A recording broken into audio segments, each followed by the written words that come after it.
Perfect.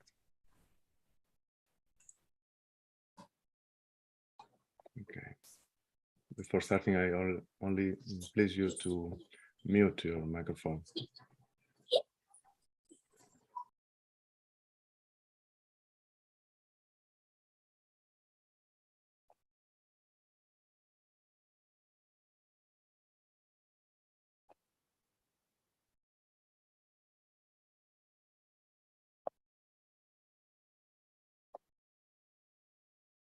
Okay, no one is coming anymore. You can start whenever you want to. Thank you. Here we are. A warm welcome to everyone, wherever we are in the world. Please sit comfortable and prepare yourself for the 14th release of the online gathering of the Young Theosophists. That will be indeed a gathering regarding another gathering. As you may know, we met in person just before the beginning of last summer in the amazing setting of Naarden at St. Michael International Theosophical Center. The purpose of today's meeting is to celebrate the good times we spent together and tell our experiences to those who could not participate. Wanting to optimize this introductory part, we have made a quick video to you and relive what we have liked together, to show you what we have seen and enter together again in that same mood. I hope you like that.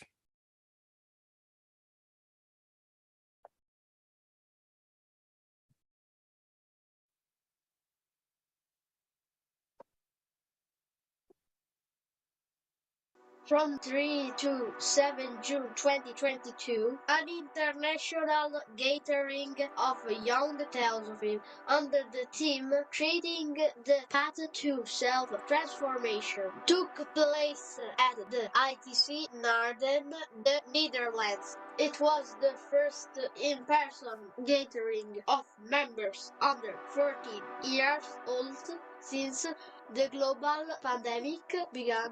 After some months of preparation, a number of 31 participants attended from 16 countries: Australia, Brazil, Canada, Colombia, Estonia, Finland, France, Ireland, Italy, Mexico, Netherlands, Philippines, Singapore, Spain, Sweden, and United States. We were glad a diverse group of like-minded people could gather since diversity of points of view and backgrounds enriches the outcome when all come together with similar results.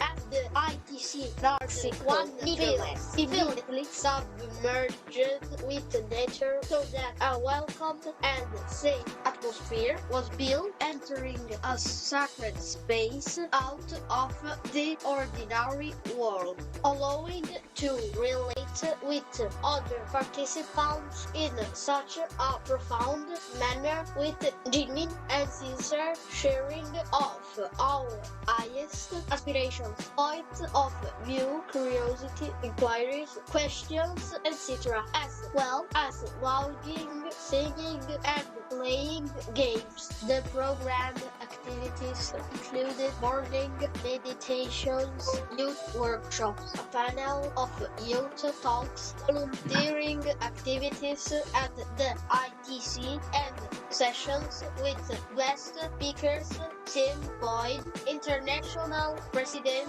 of the TS, and Vicente Hauchin Jr., former President of the Philippines section. Workshops promoted participation and brainstorming while focusing on the theme through several topics. This event was very meaningful in order to interact and to be able to share many precious moments together, including rich conversations and enjoying some music during free time. It was significant to experience a few days of practical theosophy, building fraternal bonds and friendships, and feeling a deep sense of unity as the whole group worked in harmony. All of it ignited a renewed and stronger motivation, sense of responsibility, and willingness to serve as co-workers within the TS and our communities.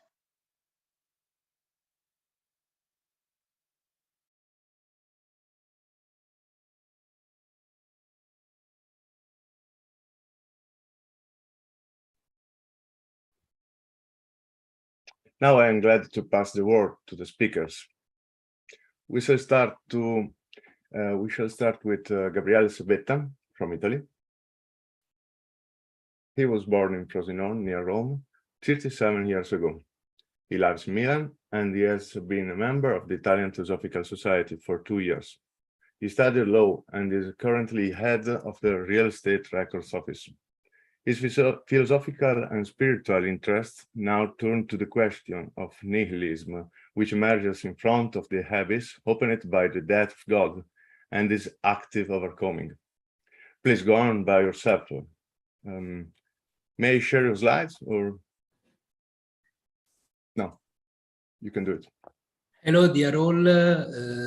The topic I'm talking about has been the main subject of my studies in recent years. And in Arden, I noticed that some of you were very interested in this. And so I decided to prepare this presentation. Now I share my screen. Okay. I think you can see. Okay.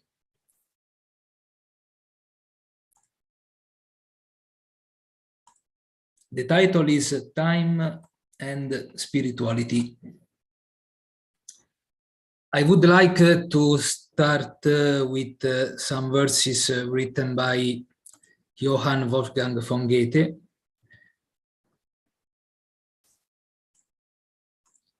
Remaking what has been made so that it doesn't fossilize, eternally working, vitalize activity. What was not, now wants to become, virgin suns, vibrant hearts, and never rest. It must remain in motion, actively creating, first forming, then transforming. It appears still only for a moment. The eternal lures everything onward, because all things must decay into nothing if they want to persist in being.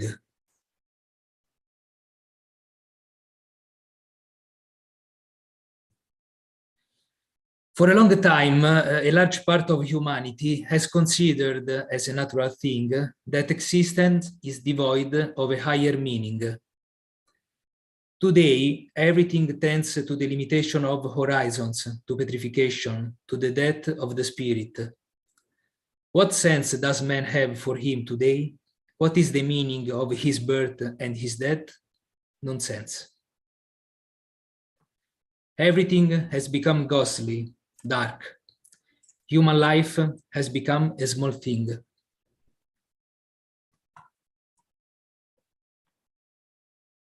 With the affirmation of Platonism, the idea of two worlds made its way into ancient Greece, that of being, stable and immutable, and that of becoming, ephemeral and transitory. So dualism was born, the disease of Western men, which a few centuries later will invade the entire planet. In Phaedo, Plato states, we therefore place two types of reality, the visible one and the invisible one. And the invisible always remains in the same condition, while the visible never is. Well, he added, isn't the body a part of us and the other the soul? The essence of the entities begins to be thought as presence. The metaphysical man seeks control and security. In everyday life, man is concentrated on the objects because he wants to forget himself and close his eyes on his own destiny of finitude. He woos things and loses himself. He wants to dominate nature, measuring it with clock time because he isn't master of his own existence. Thus, the ordinary concept of time was born as a continuity of instants always equal to themselves. There is no past and no future. Everything turns out to be a forward and backward extension of the present.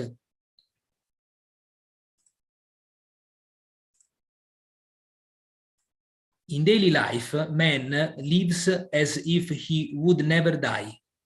He also lives himself as a stable presence. He forgets the past and passively awaits the future.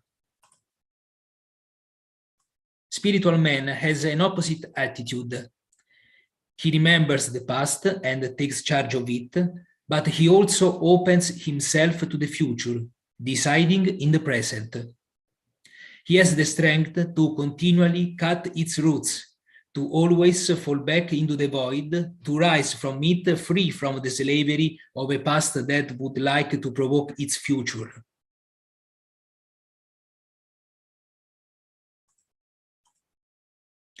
Man must resolve to regain his freedom.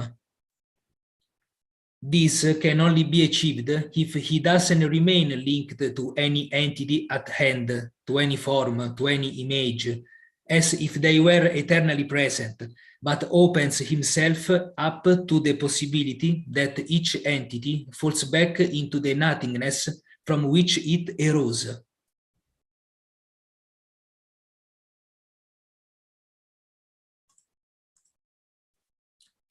Mortals often delude themselves that they can easily jump out of their essence, but sometimes, in an unexpected moment, they are seized with terror at the sudden departure of being in its totality. Anguish is the presence of a disturbing freedom. In front of it, man is free from the meanings that not he but others have attributed to the word, and for this he is thrown into the possibility of giving new names to the things.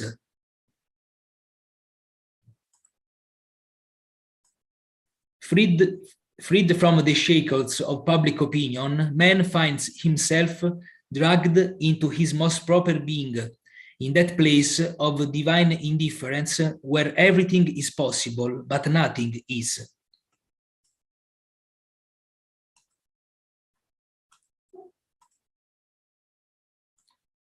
In the common world, man is calm, protected by pre-established systems in which he feels at home.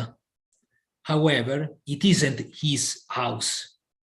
Where everything has its face already outlined, where the passage of time doesn't seem to affect the stillness of the landscape, where the inhabitants repeat each sunrise only the same gesture dictated by need, there also the feeling of not being responsible for their actions, their choices, their word, grows.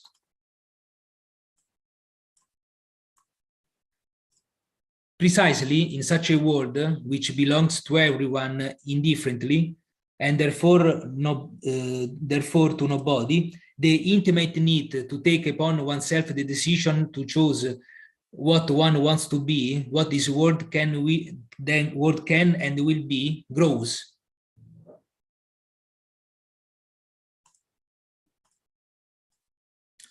The possibility of authentic life doesn't arise from taking possession of themselves or the world. It would be a relapse into metaphysical error. Only the anxiety of not feeling at home is authentic. That impression of strangeness that precludes any possibility of stabilization. Any permanent residence must be declared inauthentic.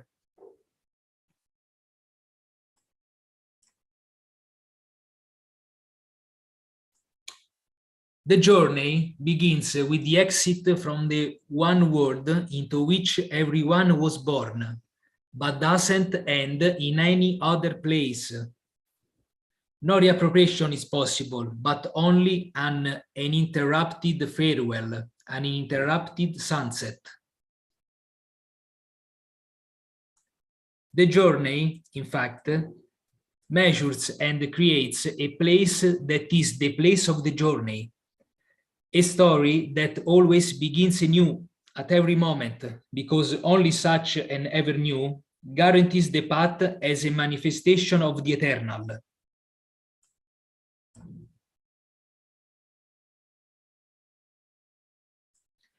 The eternal is not that which is always the same as itself. It is that which constantly changes, which manifests itself in multiple forms without ever being exhausted in any of these.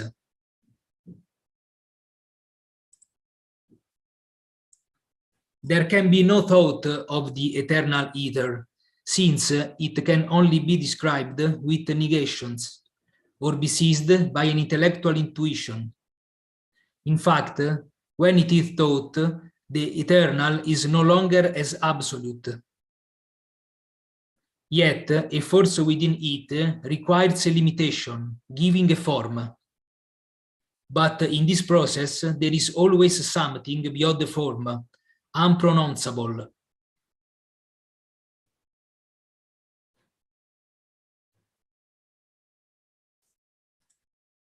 Listening to the original speech, the word truth means to enter the light of appearing. Man must let things be according to nature. He must make appearances happen. Things appear, stay in the present, and then return to concealment. Man must not interfere with this process, thinking of gain, pleasure, and comfort. Man's task is to guard nature, not to provoke it, nor to exploit it.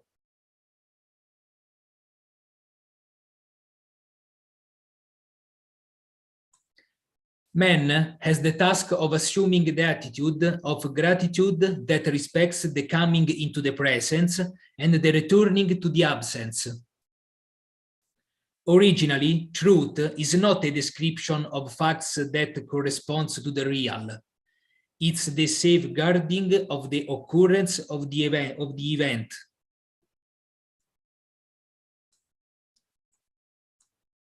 Preserving truth means not focusing on entities, not dividing being into sectors or parts, not stiffening the revelation.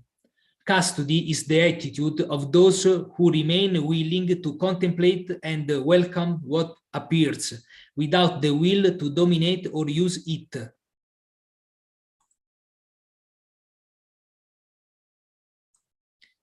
Being on a journey, not abiding anywhere, taking leave of any form of entertainment doesn't concern only the relationship with the world, but also the relationship with oneself. Not abiding anywhere means not having attachment to oneself. Therefore, this means abandoning oneself, letting go of oneself, accepting one's own transience in the midst of the transience of all things.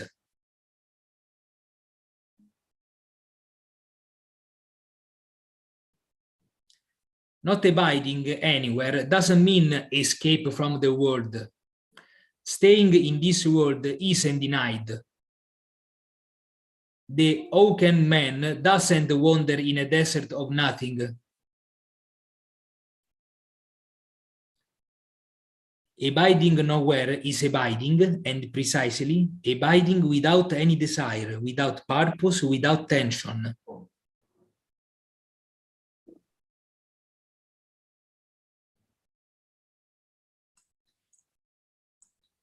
The heart that lives nowhere is opposite to that subject whose fundamental trait consists in the continuous return to itself. Any interest that the subject turns to the world is an interest that he turns to himself. No step towards the world takes him away from himself. In every awareness of something, the subject becomes aware of himself. And I am accompanies all his representations.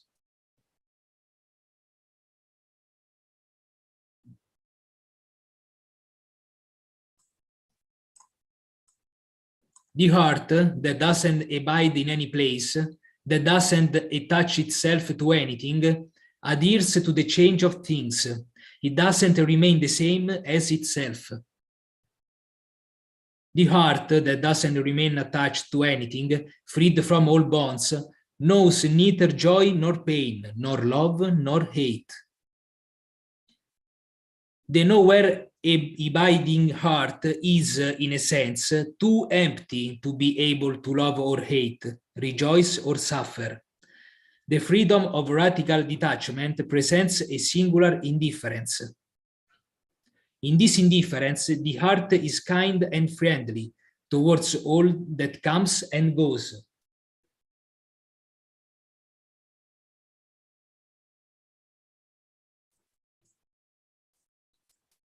To be on a journey or not to dwell anywhere is undoubtedly something foreign to Plato, for whom the house isn't abandoned even after the death.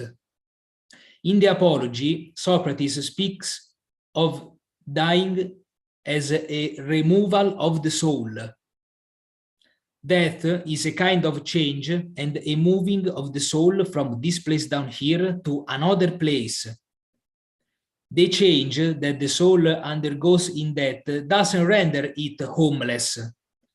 Moving or relocating isn't walking. The soul leaves one house to reach another. Death is a move from one house to another.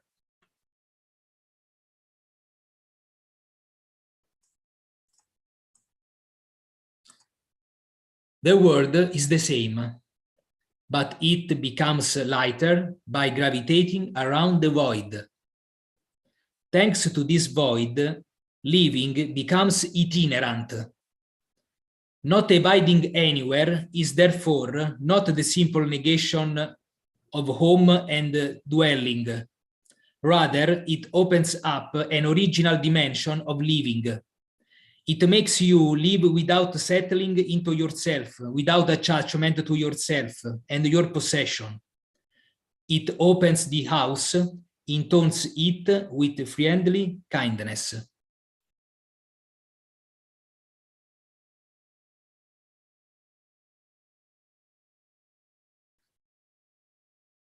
Thank you for your attention.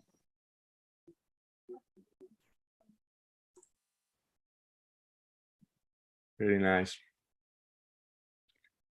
Thank you, Gabriel. I think we have to get deeper into this topic, maybe later or on another occasion.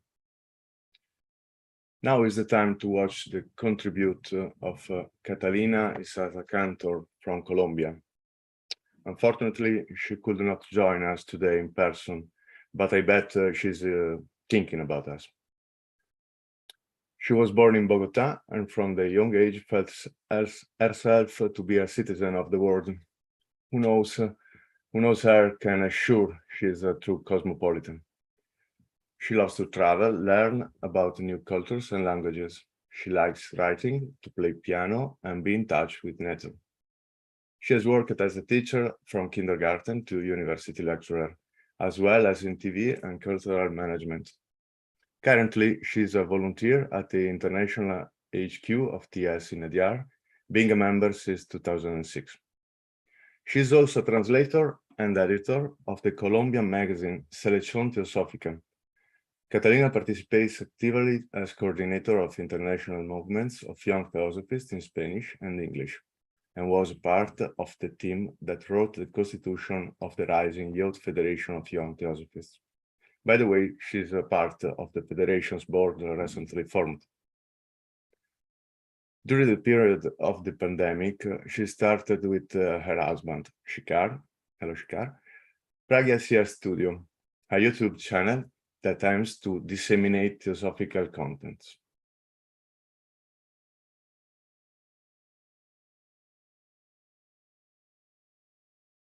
Let me see the screen. Okay.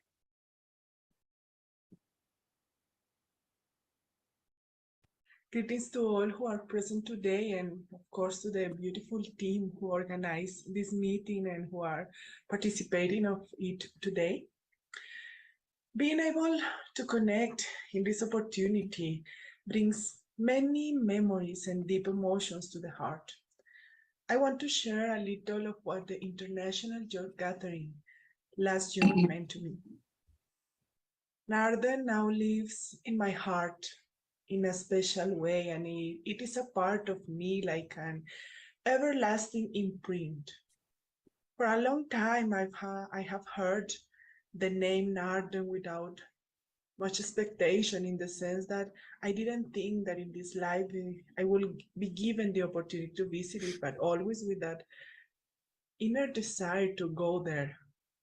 That's why when the possibility of a youth meeting first came to my ears, at first I thought it wouldn't be possible to participate, and nevertheless, I left the door open to the universe for whatever will come, if that was the best thing to happen, of course. I feel that somehow everything was conspiring since a couple of years before, when we first started the virtual youth meetings through the online platform. So many bonds that were reestablished and created month by month with the meetings, the joint work towards the formation of the World Federation of Young Theosophists, the drafting of the Federation's constitution, the desire to share together, to work to make fraternity alive among us, to share and ultimately to enjoy every moment of life while putting our energy at the service of a common good, of a common interest. Actually, it was more than work. It was about enjoyment, about sharing. Even though most of us had never had the opportunity to physically meet, many bonds were created, and many bonds were clearly strong and deep. And of course, with all this sharing and all this exchange, the desire to be able to look into each other's eyes directly and hug each other grew stronger. So receiving the news of a physical meeting and the possibility, with the support of the Inter-American Theosophical Federation and the Narden Center itself, to be able to participate actively was like a balm to my ears, into my heart. During the 5 days of the meeting, 30 young people from about 16 countries from 4 of the 5 continents had the opportunity to meet and reconnect, to create and strengthen the bonds of a spiritual friendship that starts from a fundamental affinity that is woven from the search for a meaning of existence and the possibility to serve humanity. Narden is a source of peace and high energy. The vibrations of the center are undoubtedly favorable for the links that are built in its corner, which are not only strong and lasting, but of an important impulse for the joint work of humanity. Sharing with the committed and generous workers in charge of this place is not only inspiring, but also encourages the visitor to feel part of the place. Manja, Lupe, Luz, Jan, Peter, Ingman, Kabir, and of course the tireless Arendt. All of them made us feel at home and showed us dimensions of the center that transcended the physical plane. By volunteering to help with the upkeep of the Theosophical Center's facilities, through contact with nature and observation of nature, we were able to experience the various dimensions of spirituality and really got to live Theosophy in action, as well as to establish a special, different kind of bond beyond the intellectual sphere with our co-workers and siblings. Learning from the experiences of the speakers, as well as from the people involved in the maintenance and administration of the Narden Center, was an opportunity to incorporate experiences, teachings, and lessons that can contribute to the future work for the growth and propagation of Theosophical Society and Theosophy. Walking and exploring the gardens, among the trees, smelling the aroma of the plants, watching the sunlight filtering through the branches while the leaves swaying in the wind were singing ancestral symphonies that mingle in a perfect concert with the song of birds and insects. The footsteps of the walkers and the deep voices of nature allowed us to contact with countless devas and spirits of nature. And then I was able to find myself in the proper atmosphere for the exercise of contemplation in which one's being moves inward. And it is from the inner movement, the self-transformation, that we create the possibility to fulfill our Dharma and give meaning to this passage on earth. Indeed, treading the path of self-transformation, the theme of the meeting was the path of each day, of each moment that we were together, and of all the activities, whether official or unofficial. This meeting was without a doubt a transformative experience in several dimensions. The young members, organizers of the meeting, Sarah, Pauline, Nicoletta, and Tobia, members of a team that worked tirelessly, made sure that every detail was perfectly planned and provided us with a wonderful program of talks by the two guests, President Tim Boyd and Vicente Haushin.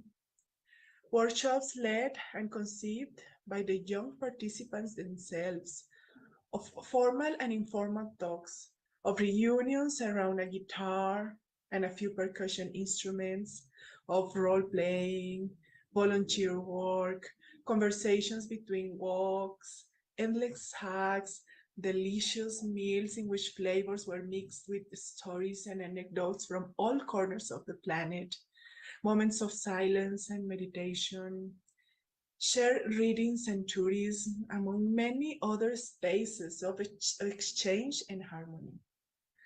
The possibility of sharing experiences from different regions, new ideas, and in addition of having several informal talks and question and answer sessions with the international president of our TS, who as always was open and willing, ready to listen and give value to ideas of the younger ones, made it possible to broaden the horizons and the look in relation to our own commitment to Theosophical Society, TS, and especially to our own inner work, our own inner path, all of self-transformation.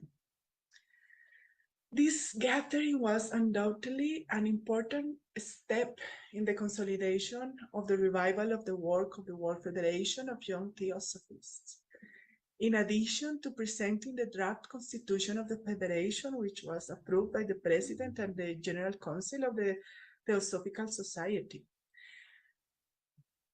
Also, an agreement was reached on the mission of the Federation to inspire a community of seekers in the adventure of life. Several actions front were also created to allow the message of Theosophy to reach more people and young people specifically.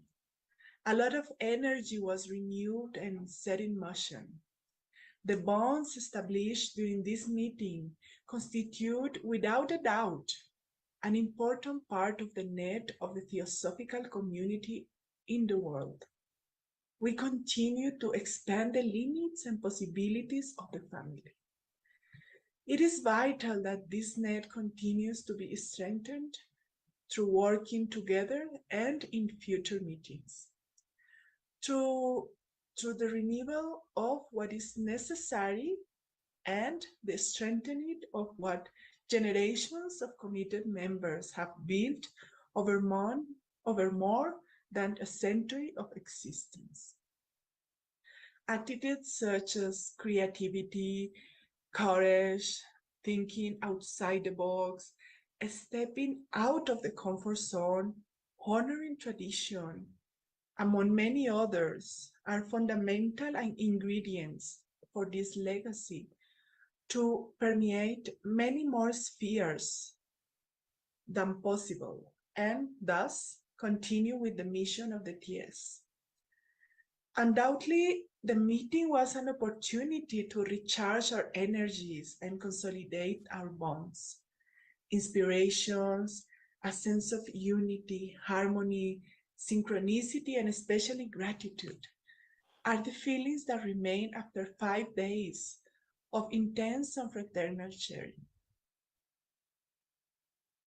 Each of us returns home with a piece of the other in our hearts, with a heart full of inspiration, and with an inner and personal commitment to be an even more active part of the realization of universal brotherhood from any front that we are involved in. Let us remember that maxim that says that the end equals the beginning plus the experience of the lived cycle. At the end of this cycle, at the end of this meeting, we were clearly not the same, for since then, I personally, and perhaps many of us, felt ready to begin a new cycle of transformation, of work, and fill myself and my work with many experiences. May this meeting be the seed of a constant change in ourselves that will be reflected as the change we want to see in the world. With all my heart, I hope to see many of you in December in Adyar, and to see you again and again in the many possible gatherings that will come.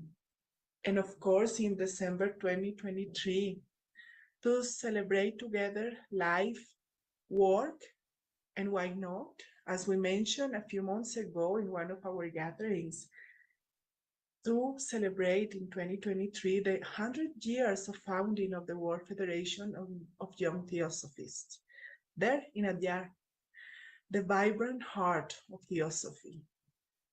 Thank you very much for the opportunity of being here today and the privilege to be a part of the meeting and gathering. A very, very, very deep hug to all of you. Bye.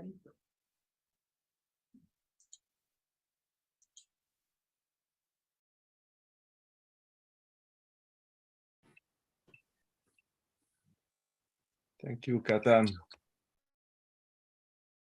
Really much appreciated that.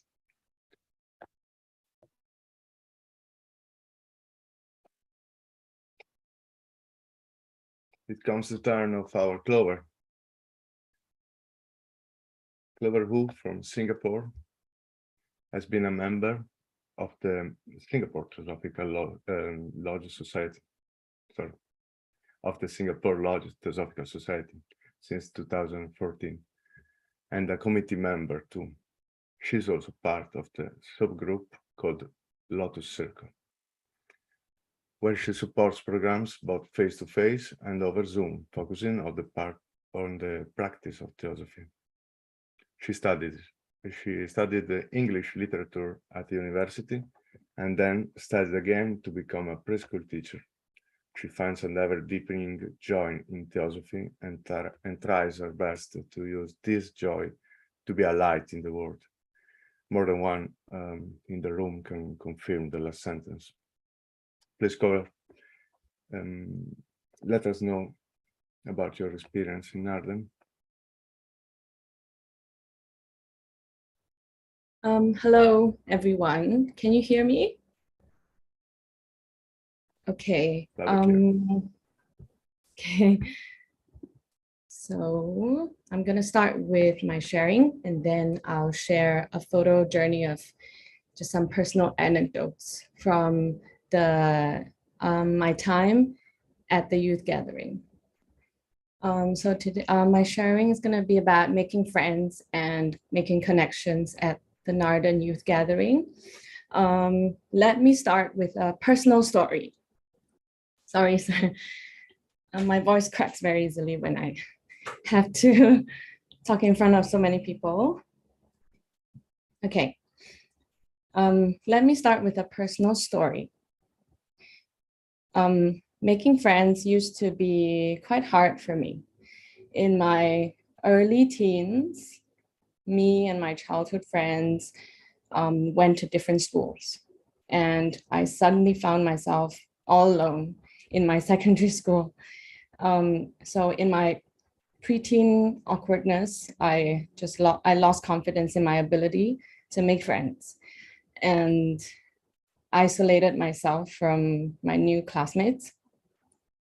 It was an awful experience for 2 years until I got brave enough to talk to someone new at the start of my third year in secondary school.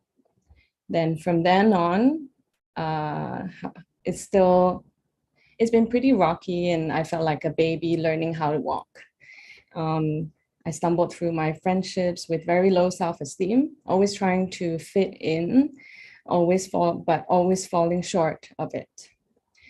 I've come a long way to be able to say I'm making friends without fear now, with a little help from all the friends I've made, including my best friend, Brandon, and all of my friends that I've made from in junior college and the TS here, and all of you guys. And so many of my, so they have stayed with me for years and years, and their faith in me helped heal the cracks. Then I joined the TS through my best friend, Brandon, and because of an open-mindedness and an inner yearning towards an all-embracing universal force that felt a lot like reverence and love.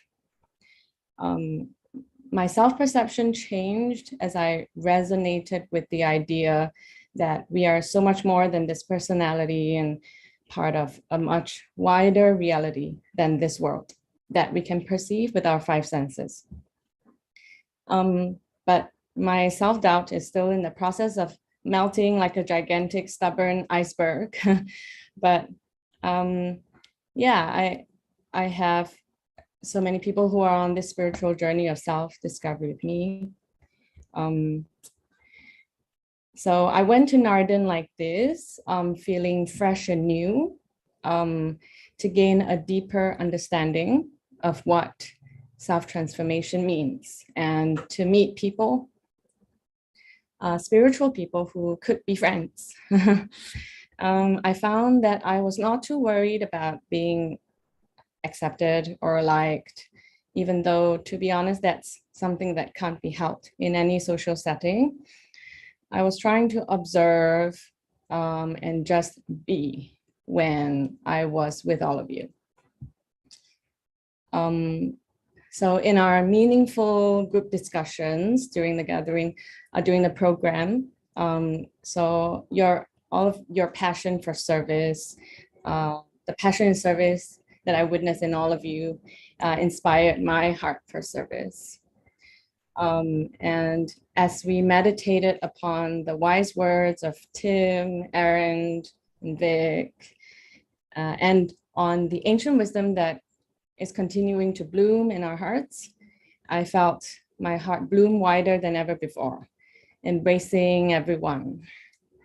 The meals we shared together were opportunities to just be in everyone's company and share conversations, both chill and serious, but always with a light heart, mind, and body. When we worked in the ITC grounds, I felt so much harmonious energy like we just fit right into our roles and immersed ourselves in the beauty of our surroundings and in the present moment. Our program activities were refreshing and fun. I especially liked choosing art that expressed our feelings about Theosophy and our journey thus far, because everyone got to share, and it was so nice listening to what everyone had to say. It wasn't about getting it right or sounding inspiring. We were just speaking from our hearts. I never felt more at ease in a group sharing session. And during our music sessions,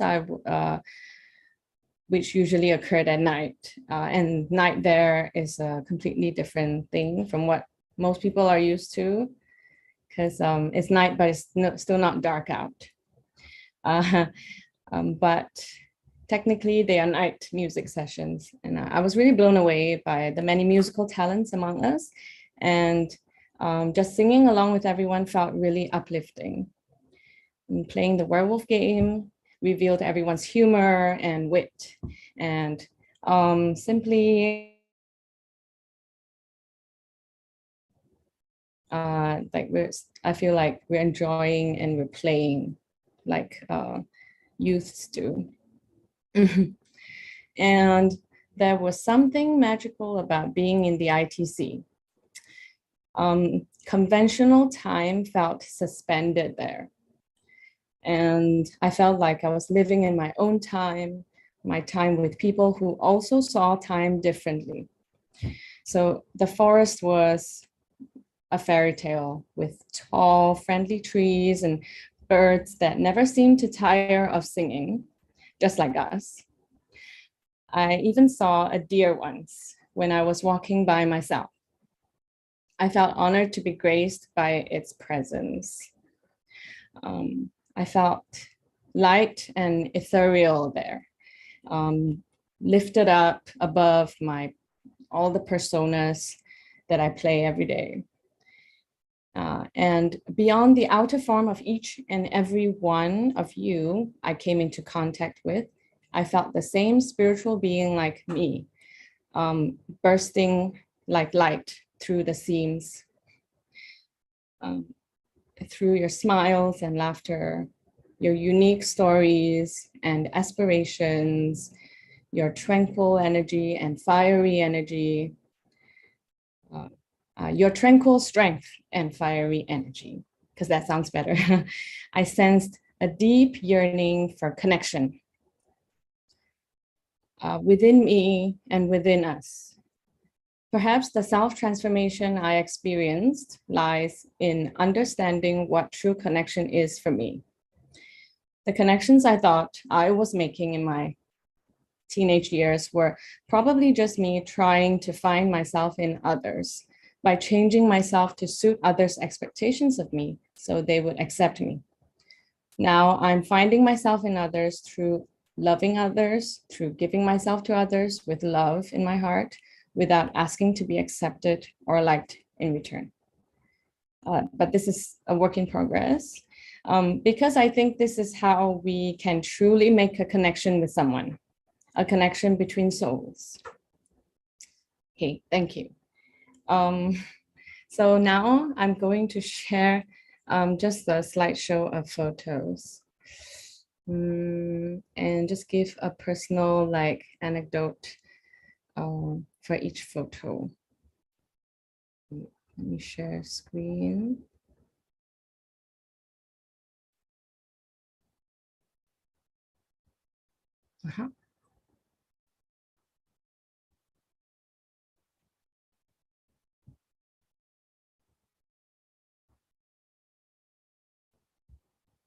Okay, so this is a photo journey through my memories of the Narden Youth Gathering.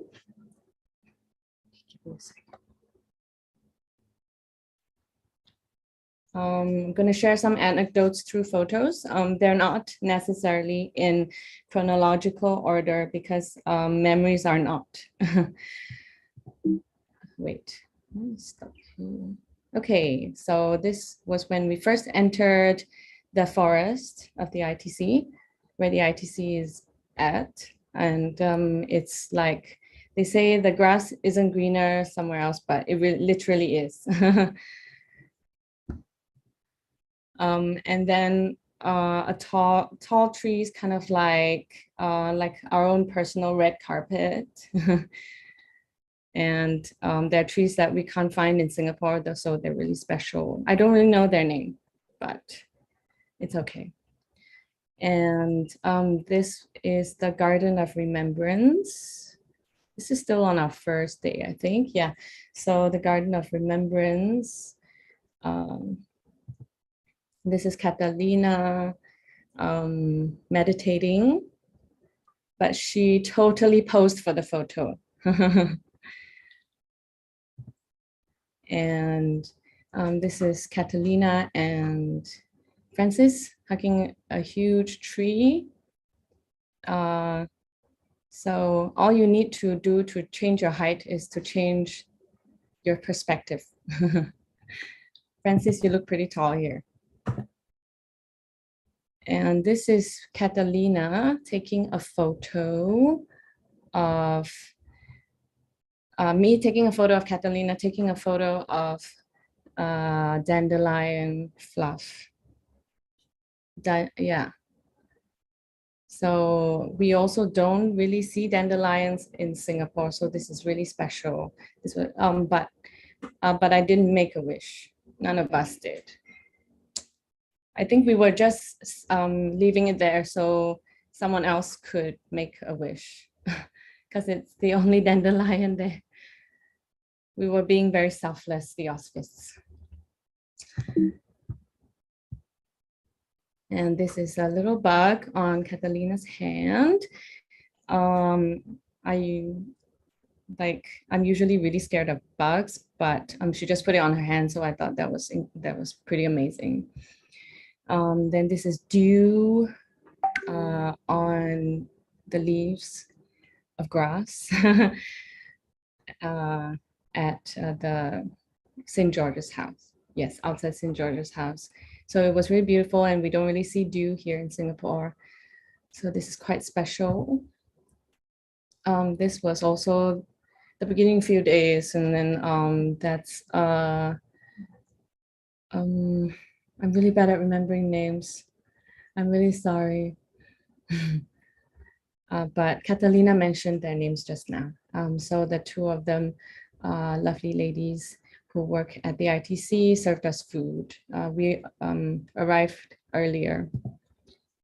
And then this is upstairs at St. George's house. It's the meditation room. This was the piano I didn't get to play. I wanted to play at this piano, but I forgot. So, but Catalina very kindly, because she stayed, I think, a few days more, she took a video of her playing on the piano for me. Yeah. Yeah, it would have been really special to be able to play the piano there. And this is the view through my bedroom. And those flowers, I think, I don't remember what they're called, bell flowers, bell blossoms or something like that. They're also not native to Singapore, so it's also really nice to be able to see them there. It's a really good view. And this was when we went to Amsterdam. Yes, and we had vegetarian Indian food. Somehow we just saw, like, when we started to get hungry, we saw this in front of us, a very famous Indian vegetarian place. It was fate. And so this is the entrance to Crystal House and Lotus House, where we had a lot of, we spent a lot of quality time. This is Crystal House. Is this Lotus House? Crystal House? Sorry, my memory's bad. But it looks really good in the night with some dim lighting. Then these are our friends who presented for their groups after the group presented their groups discussions. I was really, really inspired by how everyone's so eloquent. Yeah, everyone's really eloquent, and our discussions together were really fruitful, very inspiring. And yeah, this was our favorite activity, my favorite activity. They're very, very nicely laid out by Miriam and Nicoletta. And just the selection of photos were divine, was divine. And it's just a very meaningful session. I love sessions where, I love activities where everyone gets to contribute, where it's, yeah, I'm not very good with lectures. So this was really good. This was really fun. So we had singing, and playing of the guitar, and Francis singing. I'll save him the embarrassment. No, he sang really nicely. Okay, but you can watch it. I can't play anymore.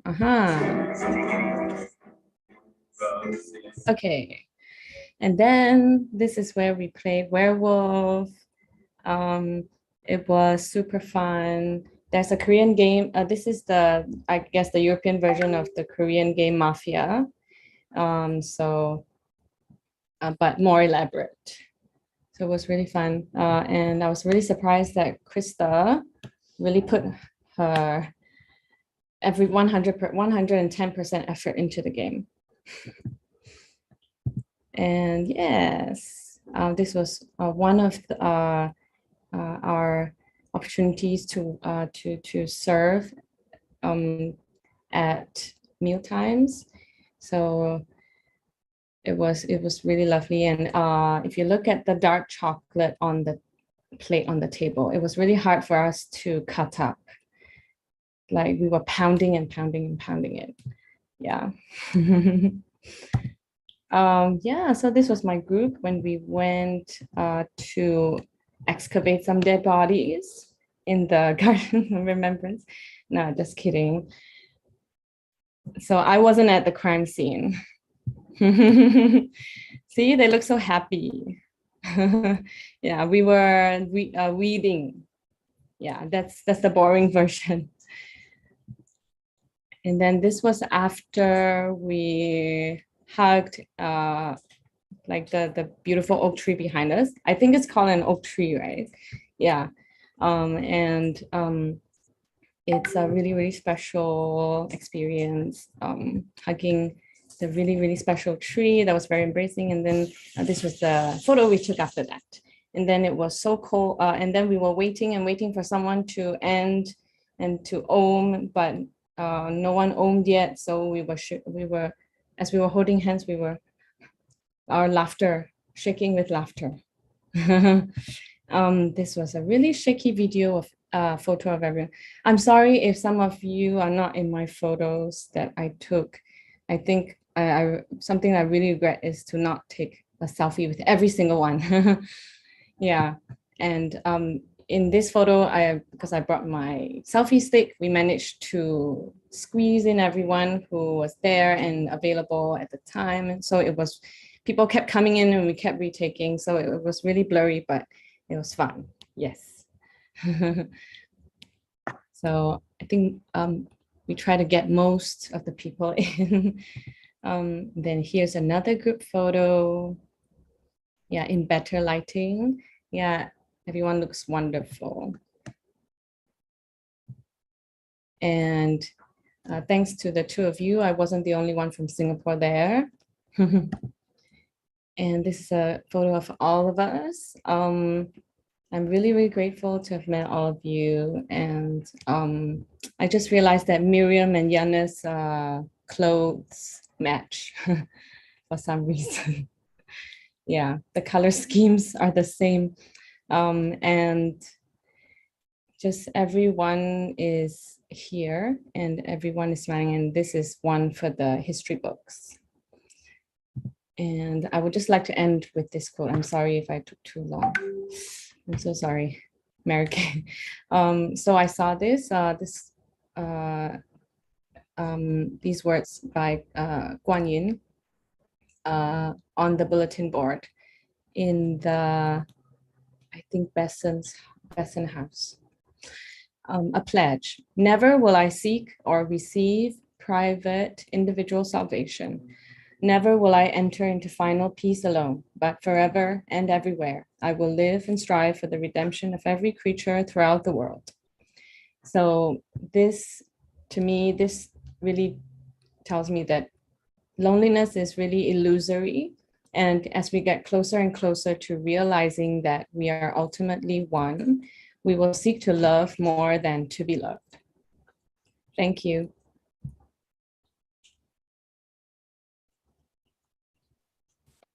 Wow.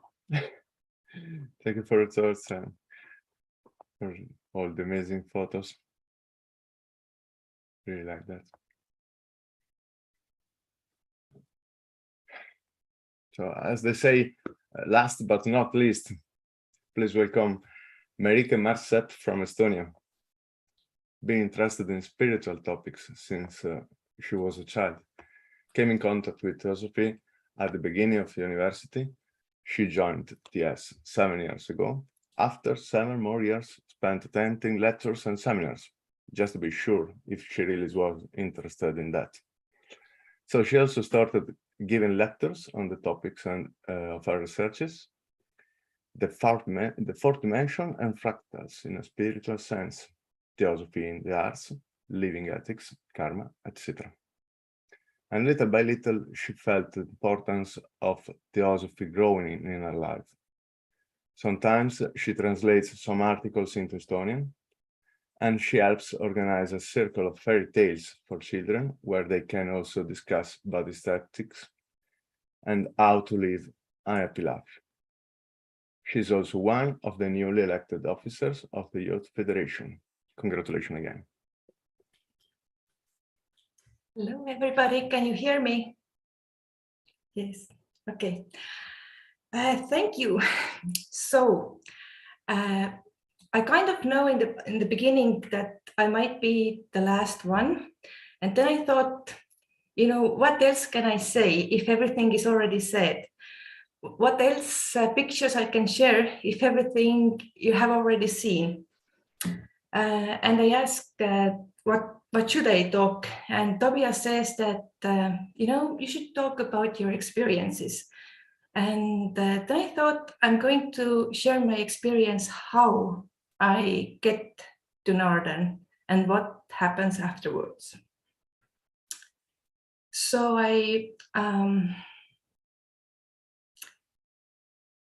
if I approach the matter to the dependence arising, on the one hand, I should be really thankful to the fact that I had previously been sufficiently enthusiastic about the Theosophical ideas and goals, so that I became a member in the Theosophical Society in 2015. I am deeply thankful to the direct teachers I had, Hannu and Pema and Tapsa and Pablo and Vic and Tim. And I'm also many others indirect teachers like Blavatsky and Masters and Desant and Rada Brunier. Thanks to them who lived according to those ideas and that they tried to make it also available to others. It was possible for me to contact with those ideas, to be inspired, to be the member of the society in such an early age, and to get to the Norden at one point of my life. And to be completely honest, I should also be grateful for the COVID epidemic, because thanks to that, international Theosophical conventions began to be broadcast alive in internet. I followed this interesting convent that was held in 4 days in December 2020. And from there, I got my eyes that there was some youth and they had a forum And if I only had announced myself earlier, I could have joined the forum. So I decided next year I will take part. And I did. And this time I heard about the Northern Gathering. At that moment, there was still a lot of fear around traveling.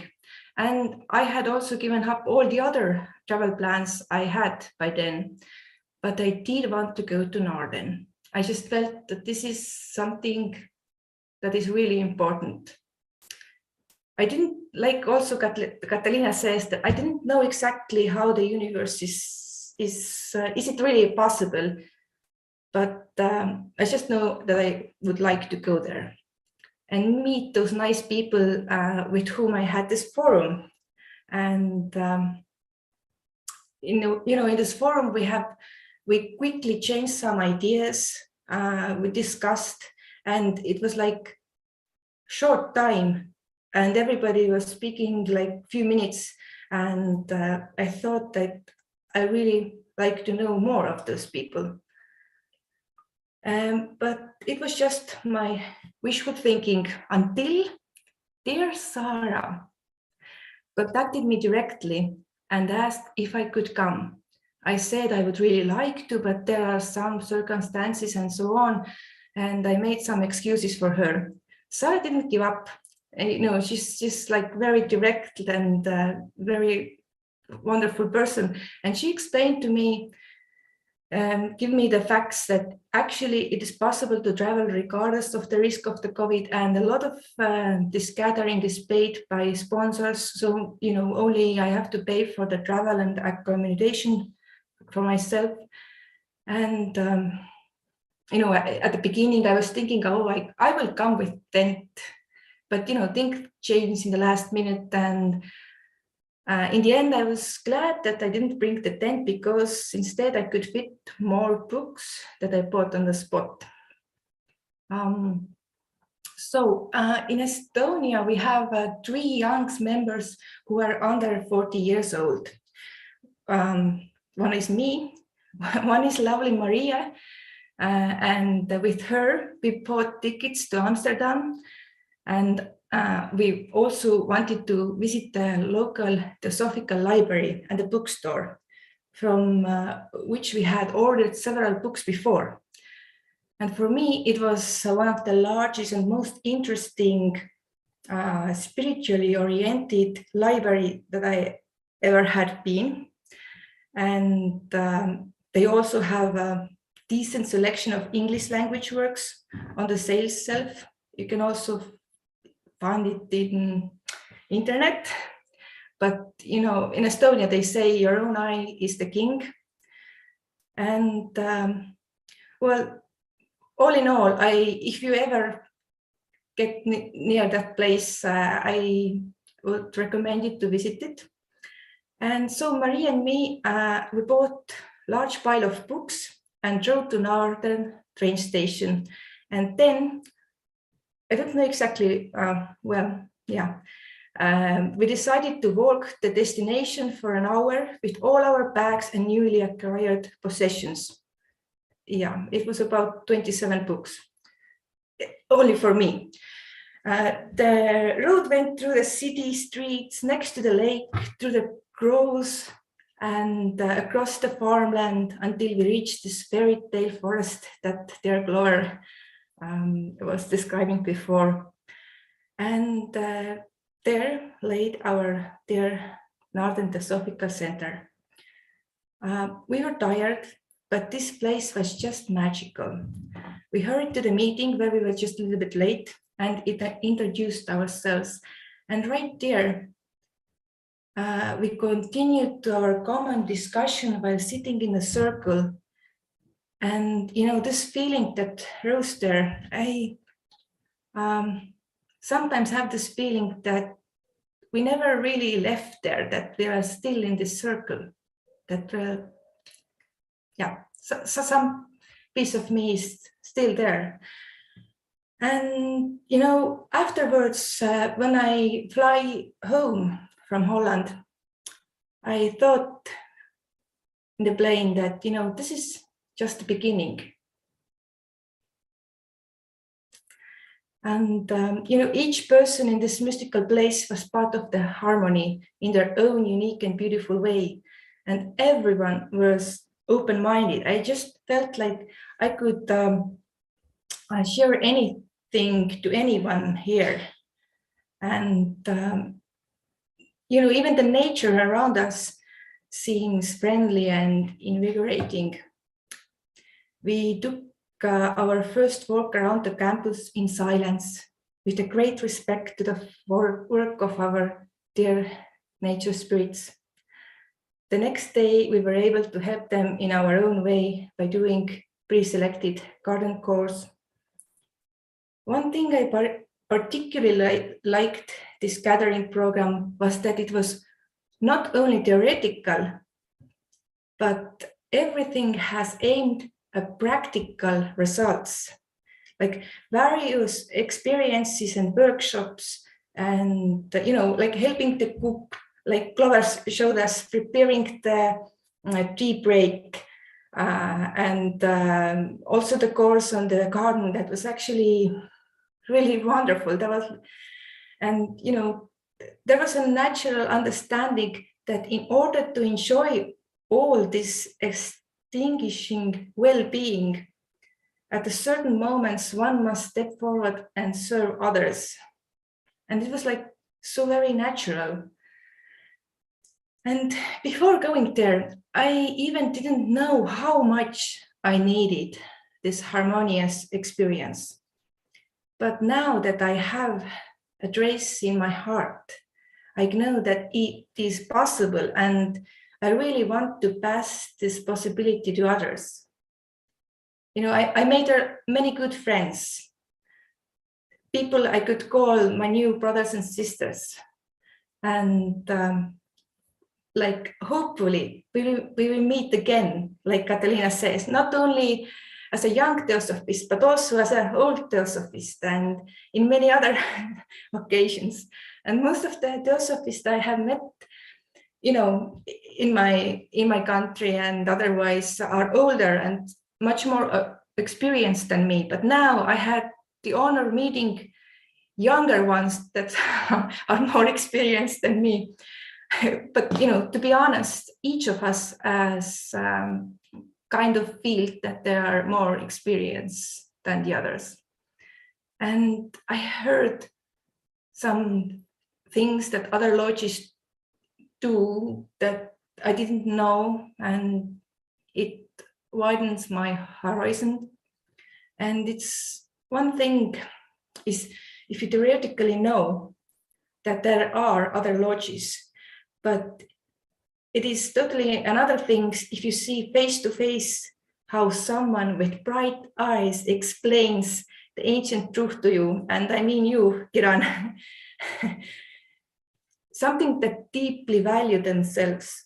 It creates a sense of togetherness. There was so many people, and I'm actually not going to mention all your names because I would like that everyone will make their own connections one day. And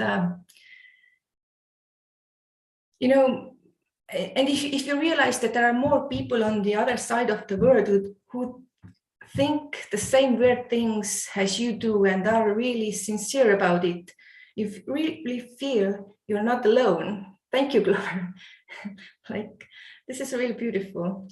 And when the Theosophical Society was created in 1975, letters travels for a long time before they arrived. And then it took at least another as long time until the answer came back. We send messages and letters in a second now. And sometimes I wonder again and again, what a wonderful time we live. I had the most amazing correspondence with Brandon and also in Elena and some others. And I am so thankful for that. I am sure that if I had not physically met this young Theosophist, our subsequent connection would not have been so profound. There was much in Northern experience that I that could not be conveyed in words.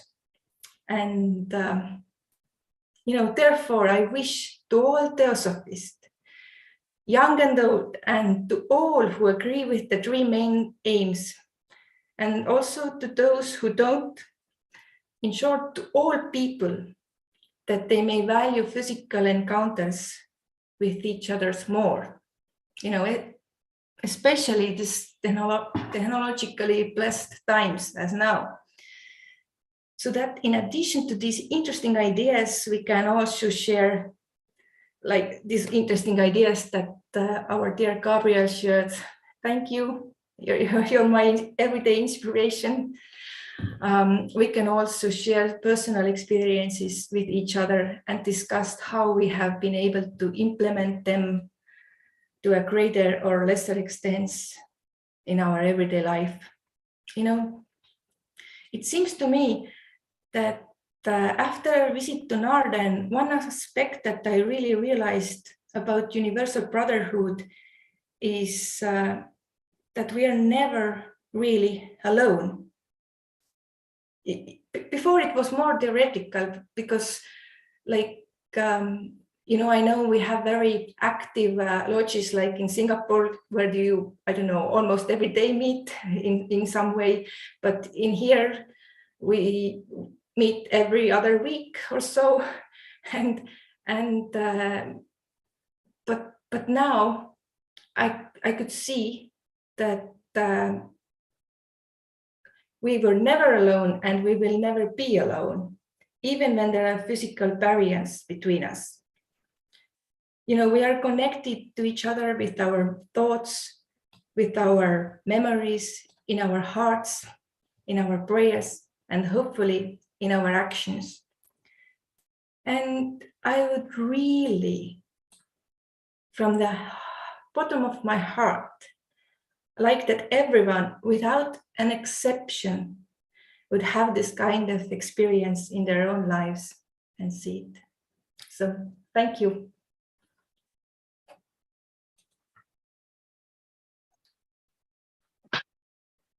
Really, thank you, Marika. Nice sharing. Sorry.